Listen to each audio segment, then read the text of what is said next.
Hey, welcome to episode 51 of Between the Lanes. I'm Ron, and And that I'm is Shane. that's I'm Shane. Shane. I'm on top of it. Ralph is absent again this week, so Shane's filling in for Ralph, kind of becoming a regular player here. So Yeah, out of the ballpen. My arm is hot and fresh. there you go. So of course, as we always start show off with, go check us out on YouTube. Subscribe to the channel Between the Lanes. Get updated information when the new episodes are posted, as well as like us on Facebook, Between the Lanes. And we've got some race results. And let's get to it. So last Saturday, they ran the Northeast Nazareth Series at Port Jeff Raceway. And in one motor 12, it was Bob H., the winner. Mylan was second, and Brad was third. They ran Hillbilly 12 as well. Mylan was the winner. Bob H. was second. Eric was third. And they had 10 entries for one motor International 15. Chubby was the winner. Timmy was second. And Mylan was third. The Mid-American Hard Body Slot Car Club, which actually this was a crosstown challenge race, was at Chicagoland Raceway. And it was on Sunday. And in the IROC class, identically prepared cars by Mr. Meharry, stock car bodies, 4.5 inch. Brian Meharry was the winner, with Jim Kreider second. Andy Fisher was third. In the hobby stock class, they're not pictured correctly, and they're in the right order, I guess, as we normally do. Hobby stock winner was Neil Eisler on the left, Brian Meharry second in the center, and Jim Kreider third on the right. And then in the pony stock class, which I believe was ran on the flat track as well. No, actually it was run on the king track. Jim Kreider was the winner, Neil Eisler second, and Brian Meharry was third. And also in Chicago last weekend was the Retro Race of Champions, the race for the ring. And it was held at Mid-America Naperville. Friday night, we ran Can-Am on the LTD, which is actually Sano Dave Fiedler's old LTD. So in that race, I was the winner. John Miller squeaked in second in the last heat to get into second, and Brian was third.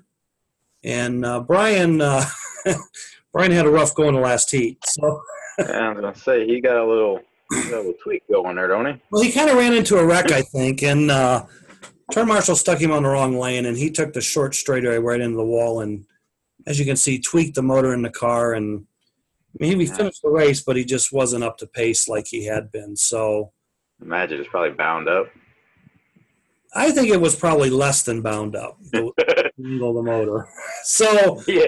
he did say the handling was off a little bit, but Yeah. he had a lot of side slop at the end of the race. But me and Brian had a real good race. We ran on the same lap for like the first 4 heats, and we kind of kept swapping the lead back and forth. And then he got to a 1-lap lead over me in the 5th heat. And by going in the last heat, I had a 2 or 3 lap lead over him, and he was on yellow and I was on red, and I figured I could probably hold him off, and he had that trouble. And then Brian, or I should say John, slipped by him for second, because John was 3 laps down going in the last heat. So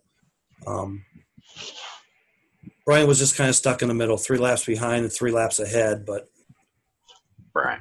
2 steps forward, 5 steps backwards when that happened. So then the racing on Saturday switched over to the King track and the race for the ring with Can-Am and F1 classes. So in the B mains for both F1 and Can-Am, this was the podium. The podium was well, it depends on how you want to look at this. Bob Foster on the left was the Can-Am B main winner, with Tim Burton in the center second, and PJ Baltz was third.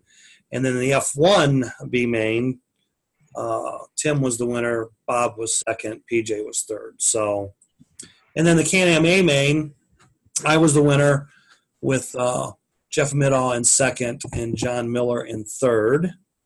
So you may not be familiar, but we score this all-star and invitational in the retro. Right. So So on the invitational side of Can-Am, Jeff Midall, who was the 2017 invitational ring winner last year, he was the winner of the invitational side with John Miller second and Tim Burton third. So going into the F1 deal, Jeff had he was like kind of the points leader and John was second, but they finished on the same lap. So John kind of came over and he says, well, what do I got to do to – I said, well, you got to beat him and finish ahead of him, so by more than 20 feet, because it's going to come down to the combined laps as the tiebreaker. So is that how y'all do points, or is it just laps? It's just low finish. But if there's a tie between the finishes, then we break it with combined lap total. So on the All-Star side, I was the winner. Richard T was second. Bob Foster was third. So the overall – well, I got this picture in here wrong because this would have been the overall F1 picture. No. Yeah, we're going to miss this. We're going to skip this picture because I really don't – lost it. So on the F1 side of Invitational, John Miller was the winner. Tim Burton from the B main was second, and then Jeff was third from the A main. So Jeff kind of won that, or not Jeff. John won that by kind of like a point, okay? Because there was close. There you go. Tim in between them. So too many J's. Yeah. So you know what? We're going to go back to this picture because this. Okay, okay. We skipped this picture.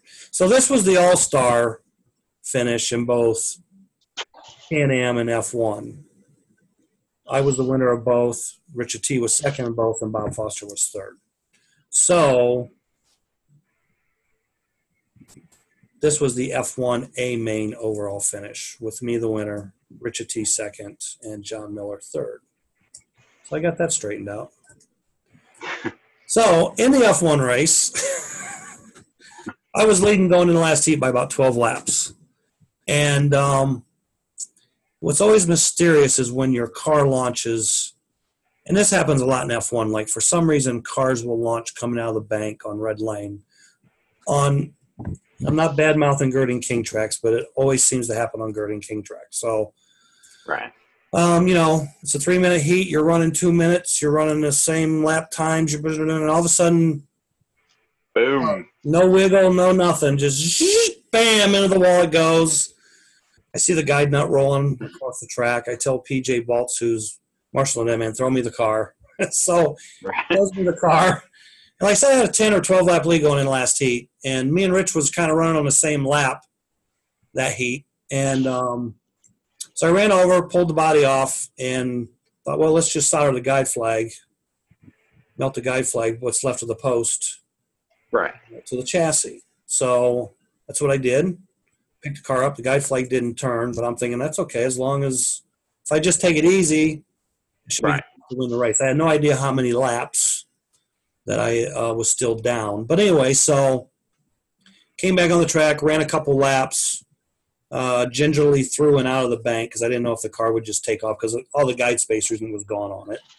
So did it move or was it actually stuck like that in straight position? It was stuck like that when I put the body back on.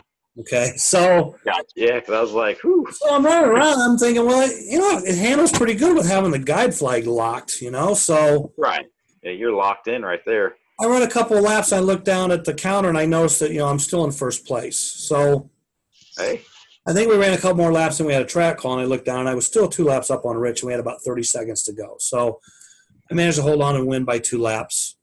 And then after the race was over, I picked the car up and the guide flag did kind of move back and forth. So I don't know why it was locked for a minute or whatever, or for that, before I put the body on. But anyway, it freed itself up. But I managed to. So if you're ever in a race and you break your guide flag, there you go. I lost somewhere between 8 and 10 laps by getting the car, getting the body off, doing that, putting the body back on, getting back on the track. So how many you think you would have lost if you would have had to change it? Oh, I would have probably got second or third overall. Yeah, because I seen that and I was like, that's pretty smart. Yeah. As long as there's enough there, It's for some, you to do that. I've actually melted the side, like where I've got my little cursor at here. I've split the side out guides at times, and I've melted that Right. back together to keep the braid and stuff in. Yeah, But I I did that. never did the post thing, and I've always thought about, if I ever break a guide in the middle of the race, I'm going to try that. So Hey, there you go. I did it, and it was a success. I don't, Richard T, he probably frowns upon that, but hey, sorry, got to do what you got to Yeah, do. exactly. So that's John on the left was the invitational ring winner, and I was the all-star ring winner.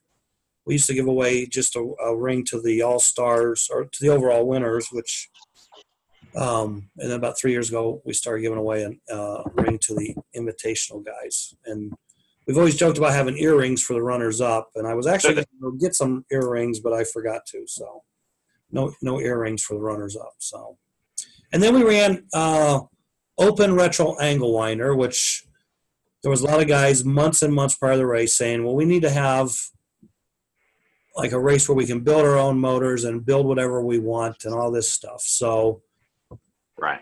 we decided you could go up to like a Phoenix type motor, and you could run like the mini motors or a Secan X12, anything up to like an X12 type wind in the Secans, and a Phoenix motor type wind in the FK cans. So the top three in that was me, Terry Watson, and John Miller.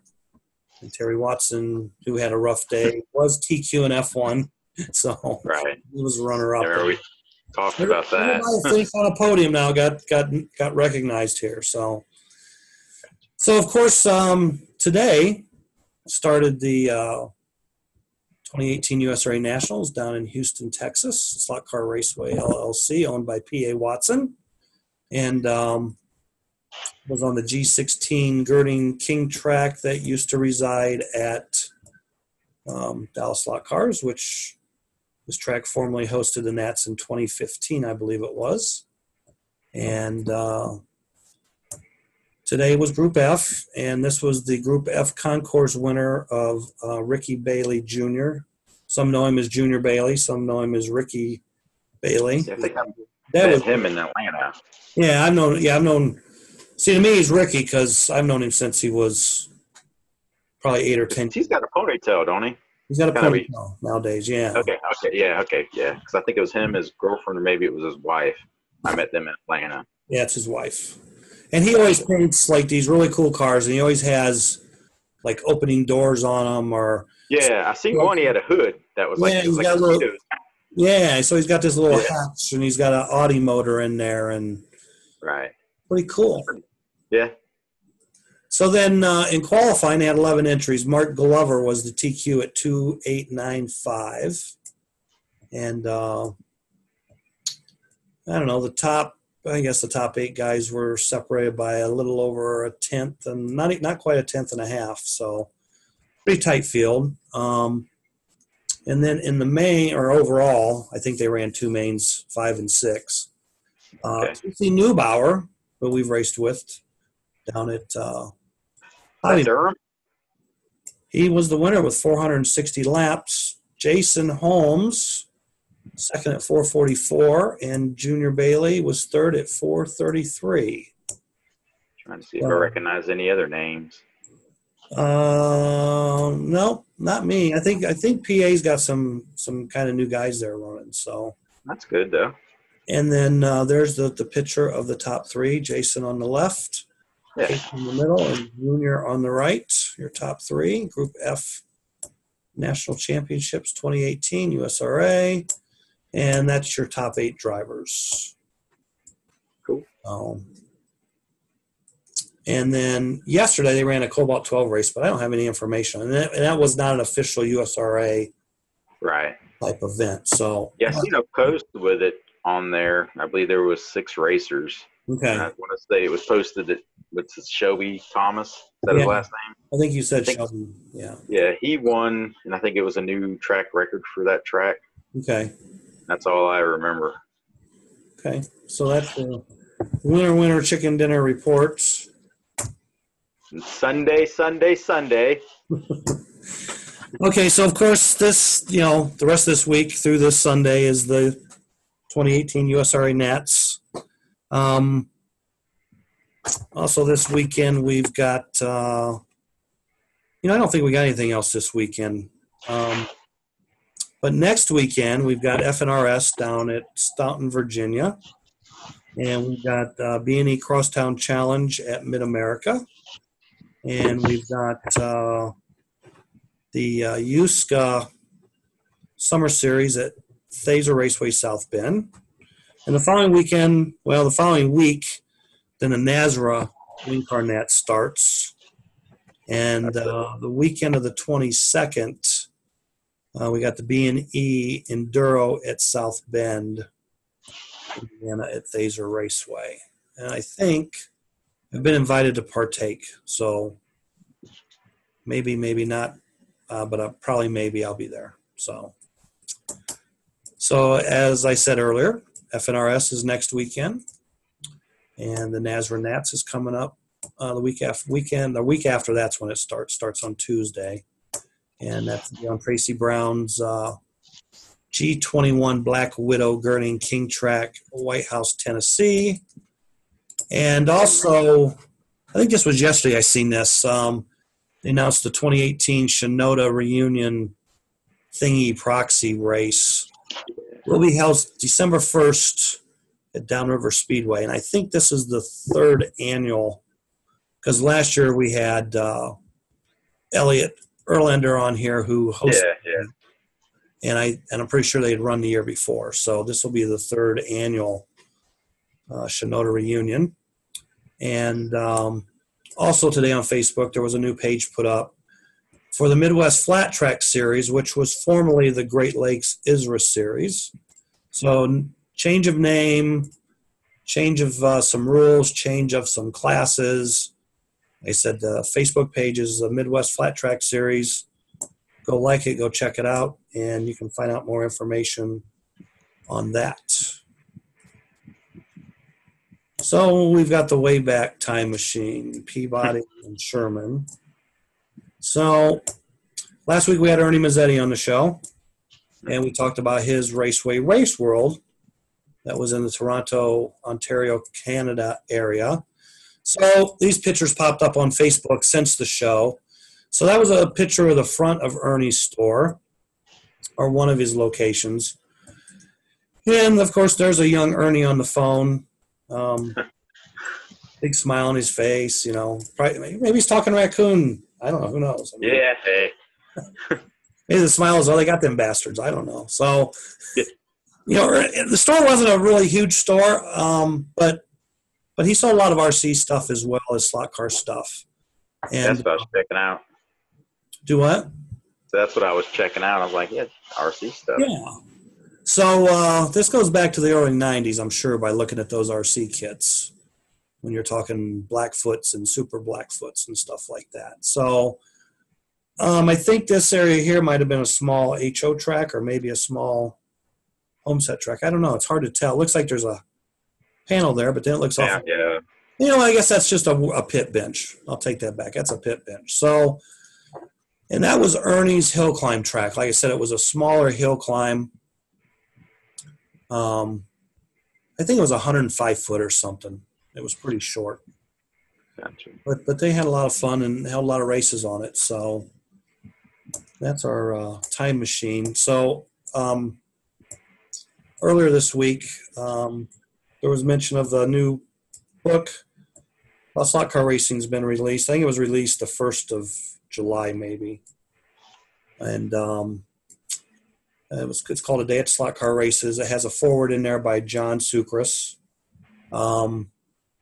You can find this on Amazon. I don't know where else you might find it, but you can definitely find it on Amazon. I think it's about $36. It's a paperback book. I think it has 700 and some pages, and there's more descriptive information what's in the book on Amazon.com. So just go look up A Day at the Slot Car Races. And I believe this is Carlo's second book. I think he wrote another book a year or two ago. and but it has some, and you can find that on Amazon, and it'll tell you what's in that book. So Right. this would be more geared towards the commercial racer, 24 scale stuff like that. Where I think the first book was more towards 1/32 scale. So This is 1/24th. yeah, I mean it covers like the American Racing Congress. Did bowling alleys put slot racing out of business? Kind of the early pro days. So don't really know what all years it covers, but I will be ordering one to check it out. So Okay. I might have to do the same. and then also on the show here in a little bit, we will give away 2 Mazzetti Racing Patriot Defender chassis, part number MR2006N, which has a nickel-plated aluminum pan with no uprights. So it's a very competitive chassis. I have a couple. You have a couple? Yep. I have a few. Yeah. So I still have some, like 2 or 3 with a nickel-plated pan. The rest all have the black anodized. Gotcha. Yeah, I think all mine are black anodized. But I think I have a couple of Patriots striker center sections with a non-upright plated pan. Yeah. They're over here somewhere. So yeah, so there you go. So All my stuff is still sitting on jack stands. No racing for me for a while. yeah, that's what you said. So yeah, I guess my next event will be the FNRS deal, and then that enduro thing, and then off for a few weeks, and then things start getting hot and heavy up here. Yeah, I was talking to Bobby today, and I told him, I was like, it seems weird because it seems like last year every week we were talking, it was race. Where you go? I got a race. We got a race. Now it's just like, all right, what are you doing? I'm going to a cookout. What are you doing? I'm Right. hanging out at the house. Right. And Bobby mentioned, he's like, well, it is summertime. I was like, yeah, that's true. Right. So, So last weekend was kind of the first test, if you will, in retro cars where we ran the Scorpion motor versus the Pro Slot FK motors. And I ran the Pro Slot FK on the road course, the LTD, and on the King track I ran the Scorpions. And in the past, it's a little different now because at Mid-America, up until a few months ago, we always raced on 14.2 volts, and Rogers lowered the power down to 13.8. And I had lost 1 or 2 FK motors in the past rock races there. And I'm not going to say it's power related, but right. again, it's a Chinese arm on high voltage. Some, other people had problems too. Not everyone has problems, but so I just decided going there. I was going to run Scorpion motors on the King track, and I'd run the FK motor over on the LTD because it's on I think 12.5 or 12.8 volts. So it's not going to have a failure due to excessive power. So I know John Miller ran Scorpions, and like in Can-Am, Terry ran Pro Slot FK. His motor was fast. I mean, it wasn't faster than Scorpions, but I mean, his FK motor was competitive. It was a good motor. Right. And he was second fast. Didn't he? No, that was in Can-Am. He ran the FK. Okay. But it was fast. I mean, so, but then he had handling issues and he pulled out after the third heat. So I didn't pay attention to who was running Scorpions and who was running FKs on the King track, but right. I know that Richard T was and John was and I was. I'm not sure what Jeff Middle and Tim Burton was running. I think Bob Foster ran Scorpions, but not 100% sure. So I had some FK motors or cars with FK motors that were just as fast as the Scorpions. Right. But again, I was going for reliability more than speed. I mean, even if I would have had a FK motor that was a half a tenth faster than what the Scorpion was, I still would have ran the Scorpion just for reliability. So, I mean, the motors ran flawlessly. all day long. And we didn't lose any motors that I can recall on the King track, so, and I think that's a byproduct of running on a little bit less voltage too. So, Right. And the track was in good shape. It wasn't too stuck. It wasn't too loose. Had good traction. It was kind of funny because, I TQ, but my TQ was a new track record because last year Willie went 372, 14.2, and this year I went 370 on 13.8. And I don't think it's because of the motors. I think it was just the track was definitely hooked up. But so if we'd been on 14.2, I mean, would we have run 3.6s or would we have more power than what we could hook up? I don't know. And then F1s, we were kind of way off the pace on that one. So no matter what motor you ran. But in F1, Terry ran Scorpion, I ran a Scorpion, John ran a Scorpion. I'm pretty sure Richard T ran a Scorpion. So, and I didn't pay attention when everybody else was running. So, right. Like I said, Terry was no faster than Scorpion guys, and Scorpion guys were no faster than Terry in the Can-Am deal. I mean, stayed pretty consistent throughout. The whole difference in the lap time is the cars, who's set up better than the other guy. I mean, going down the straightaway, the only guy that was down on horsepower in both races was PJ. I mean, he even said, I got to find more horsepower. And, not knowing. I mean, it may not have been motor. It could have just been setup. I mean, we've talked about that. He had good cars, but I mean, Terry had, like in F1, Terry had a motor in his car. It wasn't all that hot. So I said, here's a motor, put it in your car and try it. And it was better. So, we all know that no matter what brand of motor is, they don't all run the same to begin with. So, right. Yeah.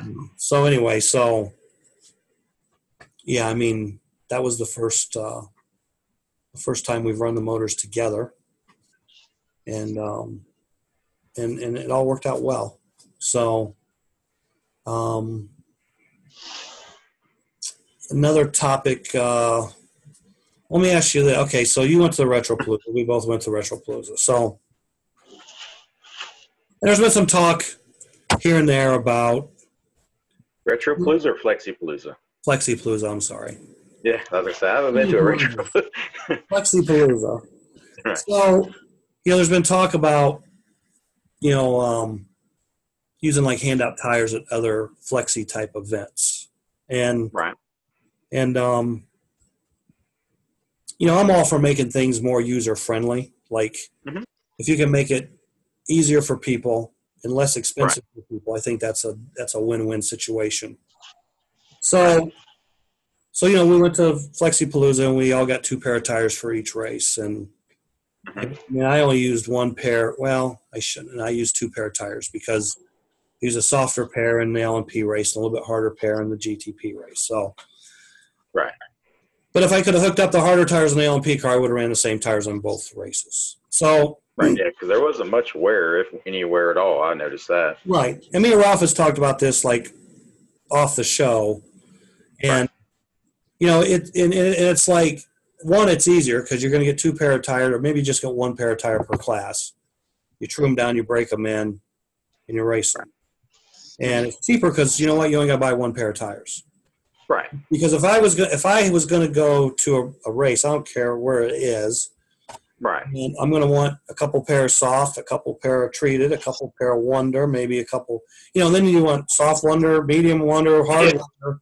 So by the time you buy 2 pairs of everything to cover your bases, because you don't know what the track's going to be like, you could buy anywhere from 2 pairs to 12 or 14 pair of tires. So if you're buying, if you want to really cover your bases, soon you're spending $160 on tires. But at the end of the day, you're only going to use 1 pair of tires. Right. Now you've got 13 pairs left, and you can use them elsewhere. Okay. Yeah. They don't go bad. So, the talk has been, and in some series are talking about just going to like a handout tire with your entry fee. I mean, 1 pair of tires is including your entry fee. And everybody's on the same tire, so no one has a tire advantage. Right. Everybody's on the same hub, same rubber, blah, blah, blah. So I personally, I think I see more positives in this deal than I do negatives because more guys, Yeah. it's going to be easier for them, and they're going to spend less money. It's Right. less money to go. Well, I mean, yeah. I mean, if you think about it, you need tires to begin with. Right. So, and I mean, if you're going to race, so if you include it in the entry fee, Right. then it's not like going to a race with me and you that have tires from 10, 15 years ago. We're all on the same tire. Right. Yeah, because I mean that's an advantage that the veteran experienced racer has is he's got a range of tires. Right. And he may pull something out that you can't buy. I mean, Oh yeah. you I get a mean, $100 bill in your hand, you can't buy one pair, let alone two pairs of it to try. So like I said, I see more positives in it, and we're kind of talking about maybe going that way for the Midwest Flexi Series this year. I say the Midwest Slot Car Series that runs Indiana, Michigan, Ohio. So yeah, track owners I seem think it would definitely help. Yeah, track owners seem to be for it because some like the hard body guys in that area, they kind of run. They got just a choice of a couple tires. Right. Yeah, because I think they got the H&R tire. Then what else is out I there? think it's just B&E and Pro Track. Is it? I think those are the only Because two. H&R is the chassis, right? No, that's not like the South Bend B&E series. They don't allow H&R chassis. Gotcha. But if you go like down to Indy, or you go down to Bullitt, then they run H&R tire or chassis. But again, you can run H&R tires, or you can run Pro Track tires. Okay. So it's pretty simple. I'll be making my hard body debut in 2-3 weeks. Yep, I'm yeah, because you got the checking them Enduro. all off. Because you got the Enduro coming up, in 3 weeks? The 25th is the hard body enduro. Yeah, Slot Car Track Concord. Yep. And we'll add that to the list of upcoming races next show. And seems like there was something else coming up at the end of this month, but we'll talk about it next week. I can't remember what it was. I seen something somewhere. Yeah.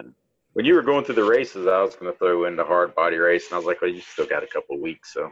Yeah, you could have thrown it in there. So, yeah. I mean, I think the tire thing, I think it definitely helps and makes it easier. So, and the track doesn't have to stock as many different types of tires either. Right. Or be left with dead stock that doesn't sell. Right. So it's a win-win situation for the racer and the track owner. And in our series, I mean, we're kind of fortunate because three of the four tracks that we're going to go to currently, they are definitely like, untreated natural rubber tire tracks. And then the one track would probably be like Soft Wonder for that track. You can give them an option. Because what was it? We just stick to one tire. I think you just stick to one tire. I think that just works best. Because I was, because I was thinking maybe do like a JK Alpha or whatnot. Right. So yeah. But either or.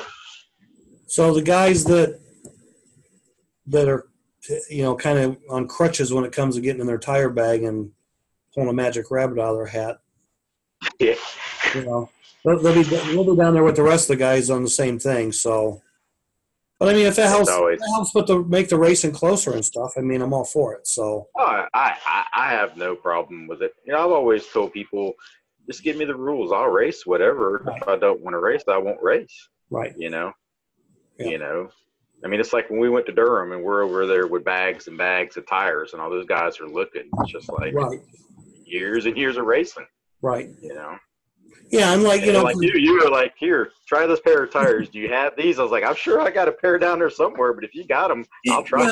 Yeah. I mean, because I do so much retro racing, I mean, we can only run our tires so small, and then they're no use to us. So they go in the bag, and then they get ground down someday later to use on flexi cars at flexi races. Right. So, I like it. Yeah. So Yeah. I mean, the only problem would be is if you don't order enough tires, you know. right. Right. But that's where you Well, can always go into the pre-registry. right. Well, we're gonna try and set up some kind of deal with a tire manufacturer, so we can have like maybe a consignment, so Right. raceways don't have to buy anything. Yeah, And I got you. we go to the race with so many pair of tires, and Mm-hmm. here's 50 pair of tires at the end of the day. Okay, you sold 42, pay for them, Right. send the money onto Ship the rest back. yeah, Yeah. well, yeah, ship the rest back, and then have them ship 50 fresh ones for the next race. Gotcha. So Yeah. it should work out. I like it. So I'm one of the simpler ones too, so it don't really take Right. much to. Well, It's just like if you do it 2 races and it just doesn't work out, you can always go back to the way it was. right. So it never hurts to try. No. So because going back to the deal, I mean, there was some guys that used to race retro in the area, and they're just like, the tire thing was just getting out of control with all the different options and Right. hub size and It can get confusing. I mean, you know that. I mean, Over the years, I've learned that. right. I mean, I ran. I think I want to say 2. I know we ran handout tires at one retro race down in Tennessee, and I thought it was awesome. Was that at Tracy's? No, that would have been at Central Raceway, Laverne. I think it was Laverne. Yeah, Central You're Tennessee. pulling at me, looking at a plaque. I'm looking at the plaque. Central Tennessee. Yeah, that's what I do. It's like, oh, all right, there it is. Well, we had 2 Southern kind of nats, and the first one was elsewhere, and I was like, but the second one we ran handout tires, and it was like an Alpha 5238, I think, and everybody ran the same tire, and it was very simple and easy. So, Because I mean, even the tires that we had handed out to us at the Flexipalooza, I think we talked about it, and I've heard other people say, as far as being durometer, they were all consistent on their durometer. yeah, I mean, like I had a pair that was a couple points softer than right. So I had. I mean, they were all within 2 points. Yeah. Right. Yeah. So, and I don't think I didn't want anything harder on my LMP car, and I didn't want anything harder on my GTP car. No. I mean, I was like you. I went harder on GTP, which was like 2 points. Right. Yeah.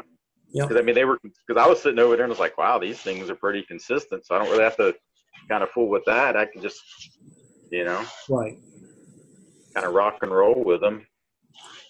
So yeah. And they were good tires. Right. And I mean, it's like the Flexi Flats. I mean, it's going to be handout tires. Right. I mean, Terminators. Yeah, it just seems that more and more bigger races, I guess, are kind of going to some type of spec or a handout tire. I mean, that's good too, because it also helps out the raceway, because the raceway is making a little money on tire sales. Right. Which that's fine with me, because I mean, without raceways, we're not racing. So what's the point of having all this stuff in it, Well, and that's like, it goes back to the old too. I mean, let's say you're hosting a race, you got a race coming in, so again, well, you should probably have 10 pair of this and 10 pair of that. And then one nobody wants, and then the other one you didn't have enough of, or you wind up only selling a couple pairs of each, and then you got all these other tires left over. So it's a funny story. It's kind of like gears. So we did the enduro race at Randy's. Right. And Randy's like, well, I guess the next enduro race I need to stock up. I think it was 36 tooth spurs, because he sold out. Like, people were coming over to me and Bobby because they knew, we generally carry a good bit of parts. You got gears? We'll buy some gears for you. Just like, I looked at Randy and I was like, next year we do this again, you might want to stock up on 36s. He was like, the next year y'all will be running 38s. And I'm like, that's just how it goes sometimes. Well, that's like, of course, again, new products. I guess HP now has a 33 tooth gear, and I guess they've had 34 tooth gears for a few months. So I haven't seen one of the 34s. Right. The only 34s I've seen were JK, and then I always mess up the name. Kozen. from Germany, I think it is, or somewhere overseas. It's Kal. Oh, Kohoza? Yeah, I Okay. always get Cahoza and yeah. You know Yeah. what I'm saying? Kohoza and Kohoza. Yeah, I'm So Southern. yeah, It so blends all together. now you got 33 tooth 64 Pittsburgh gears coming. And there's Right. another new HP guide, which the name of it escapes Should me. call that one the Banana Guide. Yeah, what do they call it? I'm just going to call it the Banana Guide Well, because yeah, it's yellow. well, I call the tapered guide now the canoe guide because when I look at it, it looks like a Right, canoe. Okay. right. Now I call this, that the torpedo. yeah, the new one, I guess, I don't know. I mean, I had one of those on my Can-Am car last weekend at the at the Rock Race, and I've Right. actually kind of been testing that guide the last few months, and Okay. I don't think it's any faster than any other guides.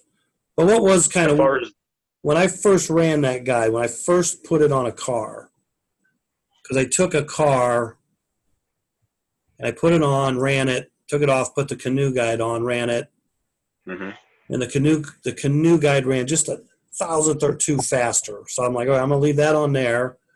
Took right, another car, put the new guide, what we call now the new guide, I put it on there, ran it, right, put the canoe guide on, and it went a little bit slower. So I thought, well, I'll just put the other one back. I'll put the other one back on it and just right. loop it here and there. And yeah, it's been fine. I mean, but I don't really think it's any faster, any slower than anything else that's out there. Gotcha. What are the dimensions? You know What are what? they? I mean, I don't have one here to measure in front of me. what would it Yeah, the compare blade, to? the blade's like this, on the ends. Okay, and Right. it's a pretty thick guide, and I think, as Okay. someone pointed out, it's a little tapered. Right. Yeah. Tapered, From the bottom up to the bottom of the deck. But dovetailed, or whatever they call it. yeah, it's a pretty beefy guide. So I don't know what the reasoning is for all these different guide shapes. Like, I guess I it's, mean, it's cool. It's yeah. different. I think it's the elusive search to make Yeah. something better, but I I don't think, mean, I don't think anyone's hit on anything yet. I've liked it because I'll go to a racetrack and I'll have 3 or 4 guides, and I'll try them all just to Right. see, which one. All right, well, this one's faster. Right. And I have yet to find really one guide that every race I went to, I've ran a different manufacturer's guide. Right. It's either been Red Fox guide, or it's been an HP guide, canoe, or how he has I call it like the standard, but if Yeah, they're fatter, yeah, they call it cargo. yeah, I'll run that one. Right. And then, like at the Enduro race that we just raced, I ran the Red Fox weighted guide. Now, could you tell a difference between a weighted guide and a non-weighted guide? I didn't really have any to back. Okay. My theory, which I don't really know if it was a good or bad, but I'll just tell it, was I'm thinking it's an Enduro. There's going to be carnage, possibly, maybe. Okay. So with that piece of brass and the guide flag, it's like it's an insurance policy. So if I were to hit someone, I wouldn't snap the blade because you got that piece of brass in there. Because there was some guides broke, because I think George said that they broke. I don't know if it was just George and Robbie broke 5, because George was also helping his cousin. I don't know if it was 5 total between the 2 teams, or if it was just George and Robbie broke 5. So, Well, that's like the HP guide I broke last week. That's the first one I broke. right. But and as hard as the car hit, I'm surprised the car, even after I melted the guide, I'm surprised the car really still. But after the race, I got looking at it, and the car, like, the guide took all the abuse, and it snapped, and it, I guess, probably saved the car from bending or getting the motor bent or knocked out. Yeah, because that was a high bank shot, wasn't it? That was coming out of the high bank. We were Okay. full tilt boogie coming out of there. Gotcha. And I said it was just shh. And it's like, up. When it hit the wall, the car probably came off the track a foot and a half. Yeah. I've seen the nut rolling. It's like, tell me the car. So we were talking about, me and Bobby were talking about this, we always wondered if, because the F1 cars, they roll off the front tires, right? Yeah, most all retro cars do. Okay, is it possible that there's like, obviously y'all true them, but is it possible y'all have high-low spots? And Well, it that's just possible. happens that, Yeah, that's possible. But the tires on this car were brand new and true. I mean, right, so it like, hasn't been, I got this. it always goes back to you hook up on red lane, you start and you run for 2 minutes, no Yeah, problems, and then all of right. a sudden, somewhere in that last, it just takes off for no reason. Yeah, because the same thing, me and Bobby, we were talking about that at a racetrack we went to. Bobby was like, dude, it was an Enduro. And Yep. he was like, I can run 3-4 minutes, fine. Laps. And then he's off, wham. Right. Because I think that Enduro I didn't race in. I actually, funny story, I fell asleep over by the snack machine. So every time someone wanted a snack, they kind of had to, hey. So Right. they'd put their money in and I'd hit their number for them and grab their snack because I was sitting right there. So, all right, let's give away some Ernie Mazzetti chassis. All right. Okay, 2 Mazzetti chassis. The winner of the first one is Daryl Jones, which I see him post a lot on Facebook. So, Mazzetti chassis. Trying to think, Daryl Jones. I know there's a Daryl in Durham. That's not the Durham. I don't know. You know what? I It can't might remember. be. You know what? Not you said. I'm thinking he's from down south. Yeah, because I was trying to remember Daryl. I can't remember his last name though. Maybe it's his cousin Daryl. And the second winner is Ken Williams, which I know Ken Williams. Yeah, heard the name. I think he lives in Missouri. He runs in the CIS series. TPI chassis. So, Daryl Jones and Ken Williams, you are the winners of one each Mazzetti MR 2006N chassis. And you need to contact Ernie Mazzetti so he can mail you your chassis. And if it is Daryl Jones and he jumps on it, he could actually race that chassis in Virginia in 2 weeks. And it's Daryl C. Jones. C. Daryl C. I think that is him. Okay. I'll check it out after this. Well, he may not have it for the race next weekend because that race is next weekend. Yep. Not this weekend, the following weekend. Right. So he's got 2 weeks, right? 1 week from this weekend. Okay. Well, I get a week and a half right now. Right. So That'll be a big car race this weekend if the Hopefully weather holds out. hopefully that will arrive from Canada tariff-free, but we'll see. Just joking. It's a deal. It's an import.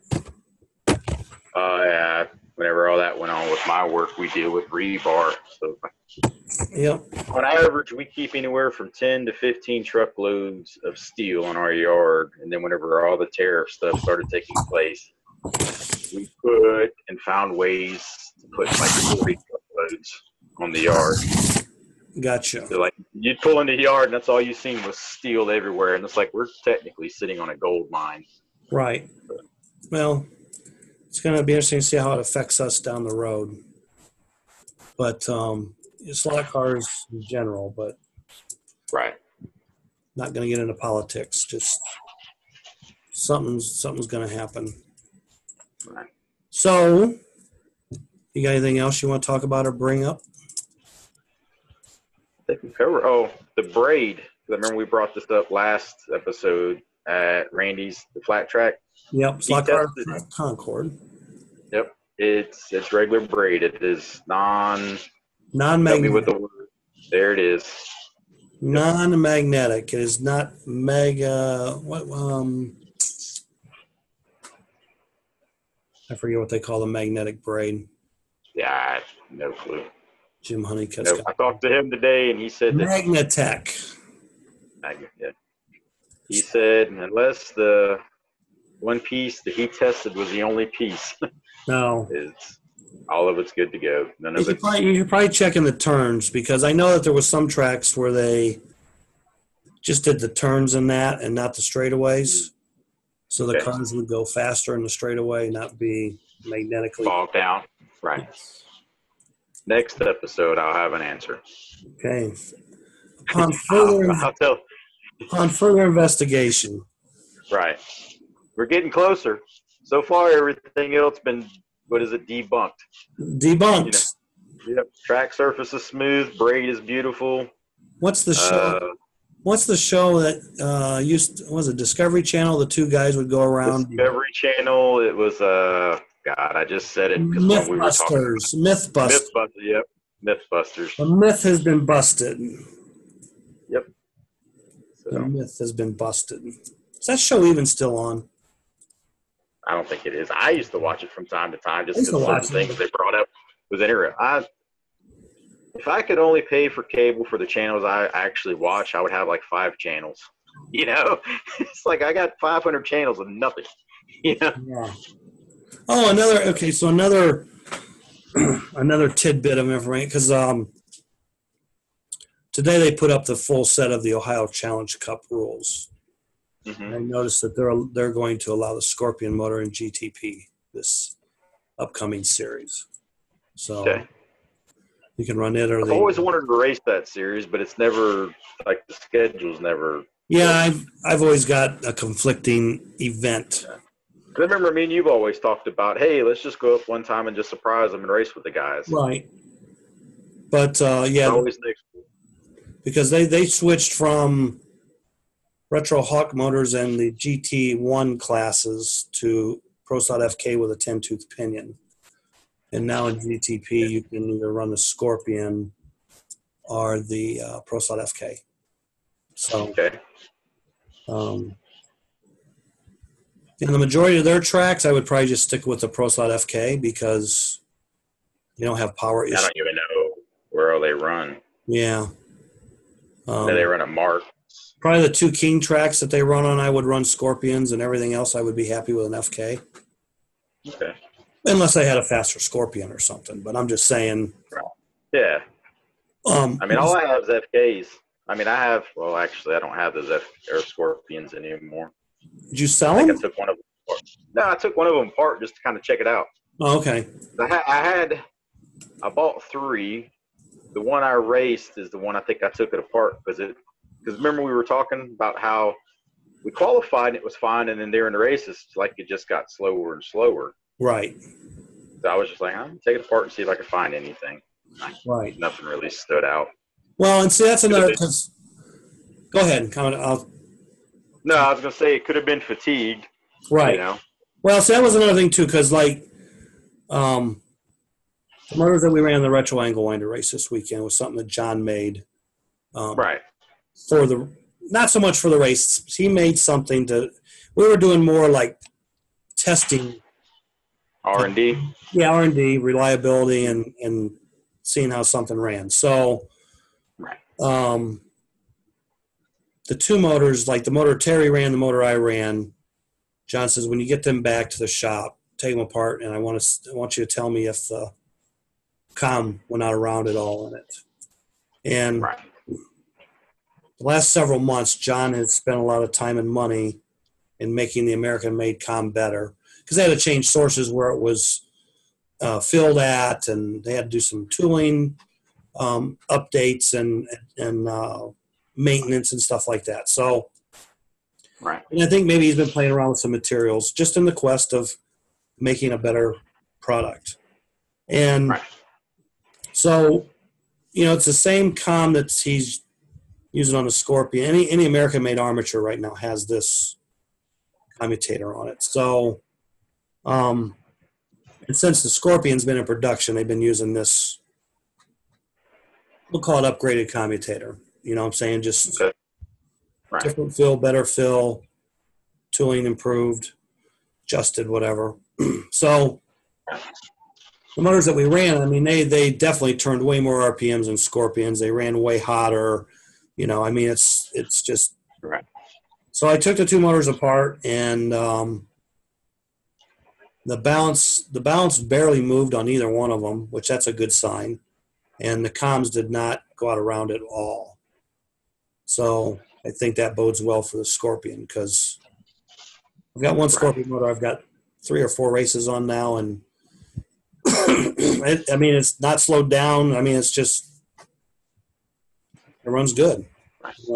Picked up 3 new Scorpions before this race so I could have Scorpion in all my cars on the King track because I only had 3 Scorpions to start with, so I got 3 more. And all 6 of my cars around the King track I had Scorpions in. So and they all pretty much run the same. I mean, there's not one that's like, wow, that's better than the rest of them. Or I mean, I had 3 Can-Am that all ran low 3.9s in practice.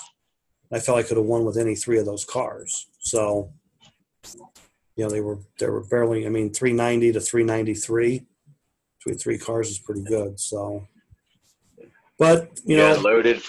Come race day, there was just that one car that was just that little bit tick better going around the donut. So it's like, yep, we're going to run that. And I put a new body on it, and it was like, then it really came to life. So, yeah. I mean, some days you beat up old bodies faster than a new body.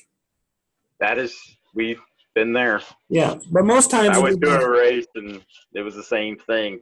But new bodies are usually better. So I'm out there just running my cars with beat up bodies on them, and came down to get ready for race time, and Terry went over and put his new body on and come back and says, man, he goes, it's really good with a new body. I said, well, I'm getting ready to put my new body on. I put it on. It was like it was a vacuum cleaner. I mean, it was just so much downforce. It was like, wow.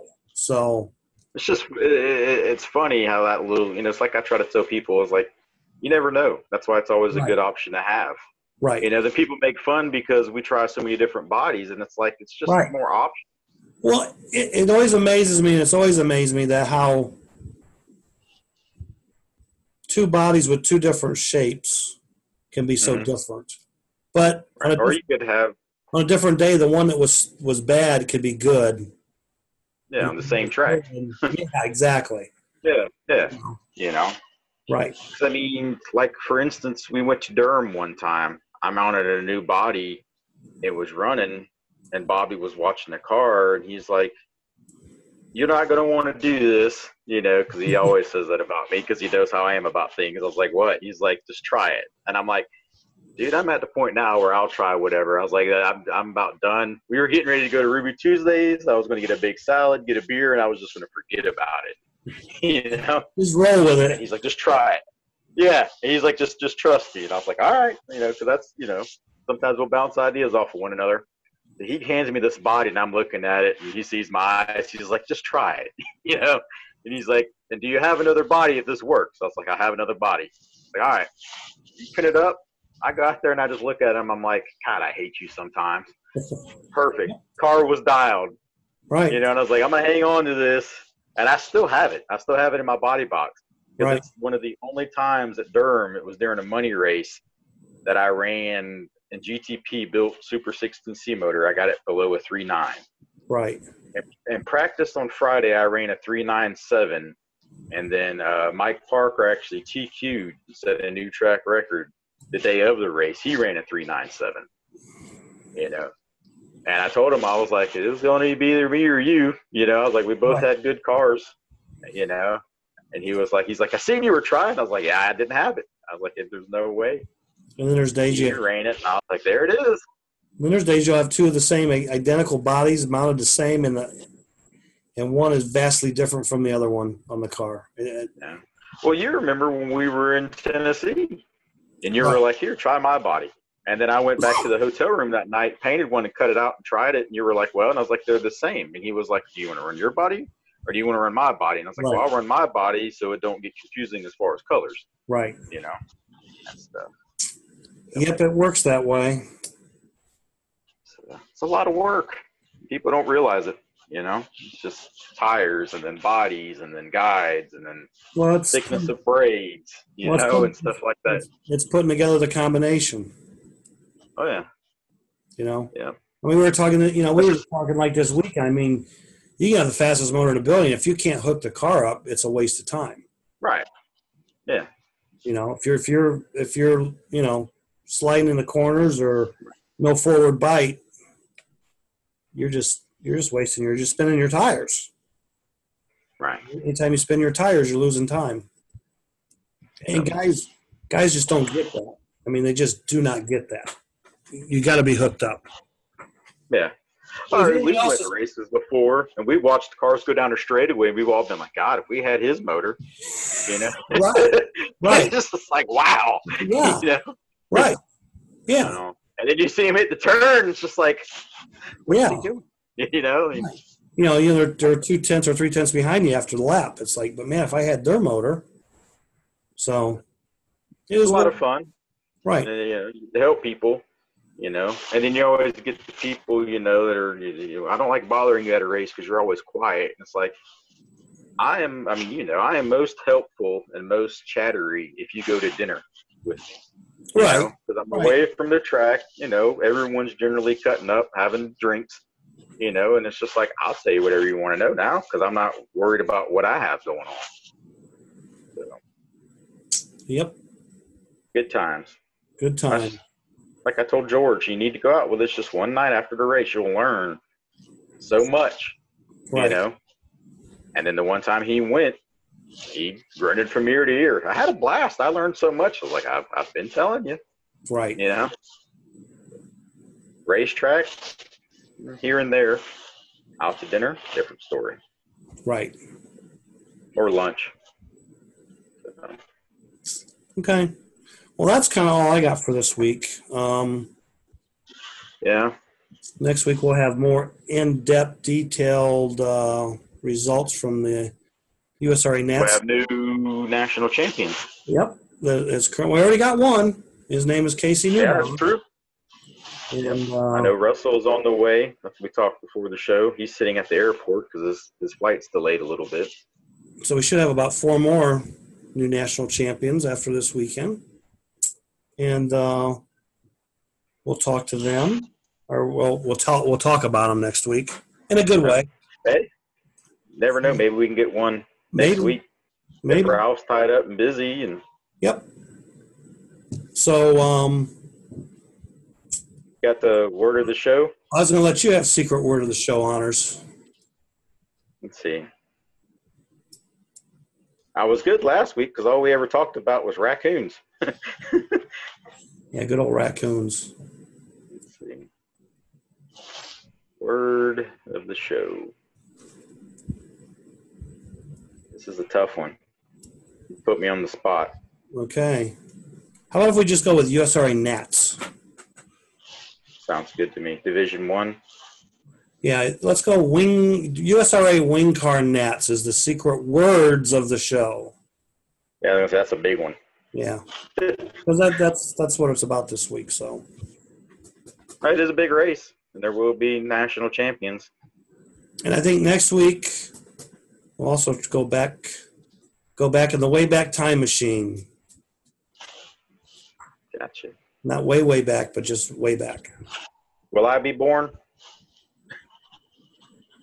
How old are you? I was born in '82.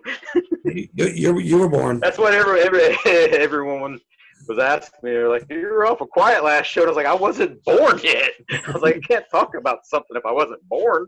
I was like, "I just let them talk, and I'm just listening." So that's okay. So that's kind of funny because now that you bring it up before we go, that's right. The difference between the guys that kind of grew up in the magazine era of stock car racing, where everything was covered by magazines, because we read the magazine and we kind of retained that information, and some guys kept the magazine and they've reread them. Like I said, I not every day, but it's like, I miss having a stock car magazine. I really do. Yeah, like I subscribe to the one that the guy does overseas, but he covers a lot of the flat track stuff. Oh yeah, the ISRA stock car racing. And then I have Slot Car Bulletin, back whenever it was out. Because I started racing probably in the mid '90s, say '95, '96, and then my local track closed down, and I didn't pick back up racing until late '90s, 2000, 2002 maybe. So Yeah, see, I've got like every magazine since 1982, right, and then some before that. But I don't have car model magazines or any of that stuff right, because to try and buy them over the years, one here, one there, I'd rather just buy a whole right, collection at one time and just have them right. versus trying to pick them up here and there. And I thought at one time someone put all them on a DVD or something, I remember something about but that. but they're always great historical reference books if Oh, you have access to them. I mean, we were at Rogers last weekend, and he found a slot car bulletin from 1998, the Vision 2 Nats report, and I'm across the room, and he's like, "Hey," and I look over, and I see he's got this. I'm like, "Oh shit." And he was like, yeah. "What about this? What happened?" So, Yeah. so it was like kind of, and then he was like, "Well, I didn't know that they started doing this in 1988." I says 98. He goes, "No, it's 88." And I said, "No, 98." Oh, yeah, it is 98. Oh, yeah, it didn't happen in 88, Roger. So, yeah, I could barely see over the driver's panel. yeah, and I don't know where he found that magazine, but he was just all about looking at it, 90 questions, and I I didn't, always look at the pictures first, and then I go back and read. I didn't know this guy made this, and I didn't know this guy was racing then, and whatever happened to that guy, and Remember? Yeah, they so had that section where it's like new products where you can yeah. advertise or whatnot. Yeah. You didn't really advertise. They just, if you sent them information on new products, they would put in the new products section every month. Yeah. Yeah, And then they had the concourse corner that had like a page with all the concourse bodies on it. right. I remember all that stuff. Yep. So we will go. Alrighty. Back. We'll go back next week too, and we'll talk about whatever comes up in the next week in slot car racing. Oh yeah. There you have it. All right. So everyone have a good weekend. Be safe if you're going racing. Good luck to everyone at the USRA Nats. We'll see you. Well, you know what? Next week will be like the birthday episode, 52. We're gonna have cake. 1 year. Well, I might have cake over here. I don't know about you. But Yeah.